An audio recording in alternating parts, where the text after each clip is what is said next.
Trying to get together on what to do about those tax cuts, Chris.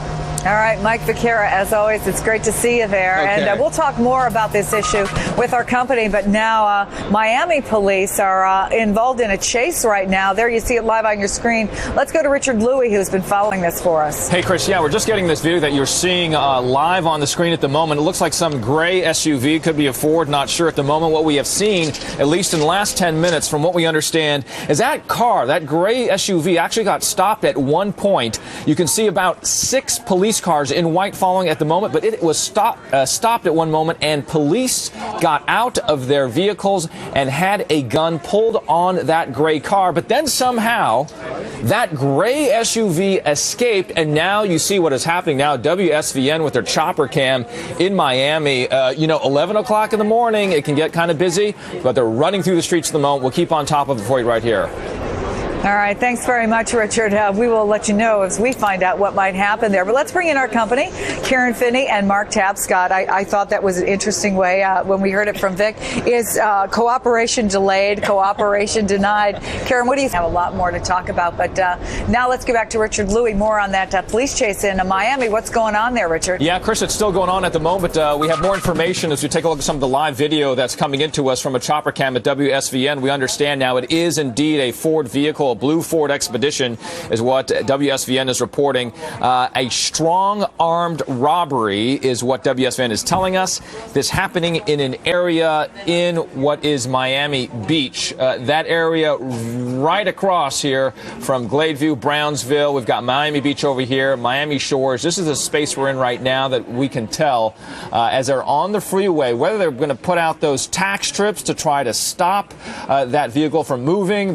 We might see some of those contacts where the police will come into contact with the rear part of the bumper. But it being an SUV, it may not have the right impetus or the right force that these police vehicles can use when they're trying to get them to turn out, spin out. At the moment, you can see just one white car from the police following that SUV, that blue Ford Expedition.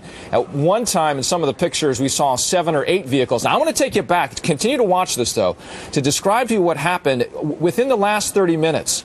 We saw the vehicle that is being pursued right now stopped, stuck between some cars. What had happened is it couldn't get out for a moment, so police then got out of their vehicles, pulled out a gun, aiming it at that vehicle, but then somehow the Ford Expedition was able to squeeze itself out, and now we see that it has moved through the streets of Miami, now back on the freeway. We are going to watch this. We'll see if there's any progress as we continue to watch these live pictures. Chris, back to you. Yeah, I always wonder, I mean, they never get away. I'm never sure why they, yeah. And how will it end? Yeah, but yeah, the question is, how will it end? So we're going to keep this up in double boxes while we move on to some other news, and we can sort of follow this chase that's going on in Miami. But listen to this. They've already figured out that they're expecting more than 1 billion people around the world to tune in to Prince William and Kate Middleton's much anticipated royal nuptials. Retail analysts predict the wedding could give almost $1 billion boost, a $984 million boost to Britain's economy, and frankly, they could use it. So is the bride feeling any pressure about becoming a member of the world's most famous family, arguably? Joins me now from outside Buckingham Palace. And Neil, I got to tell you, I'd never heard Kate Middleton speak before. I've read a few books about her. I've, seen plenty of pictures of her. Tell me a little bit about her and how you think she'll handle the spotlight. I'm glad that you said that, Chris, because it was a bit of a shock to us. Of course, I've met her, so I obviously knew she could speak, but I think a lot of people thought she might have been a bit of a wind-up doll. Yesterday was a big day for her, and I think she came out of it incredibly well. If you watch the film back, you can actually see that Prince William relaxes next to her and actually allows her the stage, allows her to speak. So I don't think she's the shy, retiring creature that you actually may think. There's a lot more feistiness there, and I think we're going to see a little bit more of that as the months progress. I like the fact that they were able to keep it secret. I mean, come on, in this day and age, they actually got engaged last month and we didn't find out about it until yesterday. They're trying to keep a lot of secrets, of course. Everybody wants to know. We know the ring was Diana's, beautiful, by the way, but, who's going to make the dress? Where's the wedding going to be? Who's going to be invited? What's sort of the early gossip that's out there?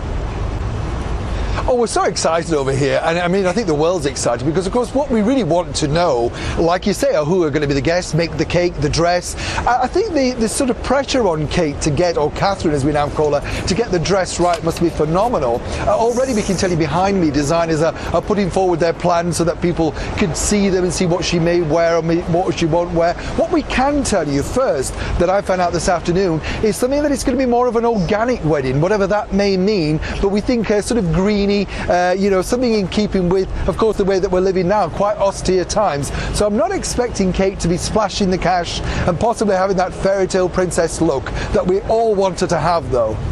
Yeah, that girl could probably put on, a flower sack and she'd look good. She's beautiful. We really have a royal family, so it's kind of ours. And I felt bad for her when they called her Weighty Katie. So anyway, Neil Sean, thank you.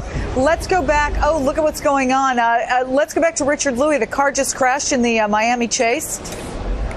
That's right, Chris. We've been watching this, and we said, it's how it's going to end. So this is what has happened just within the last 3 or 4 minutes during your discussion there. As we can see, the blue Ford Expedition now obviously stopped. This involved in a strong armed robbery. It looks like this is on an off-ramp. We saw them just moments ago as they pull out the police dogs. Moments ago as they were on what looked to be a freeway in the Miami area, and a tanker just to the lower left-hand corner. Could have been a very difficult situation had that crash been with that tanker. But again, we're seeing that there's a bit of a standoff. Again, according to WSVN, this is involved in a strong armed robbery. So therefore, they could be very concerned at this moment with what that passenger will do. Now, here's a shot of what happened just moments ago, as you saw there on the screen there.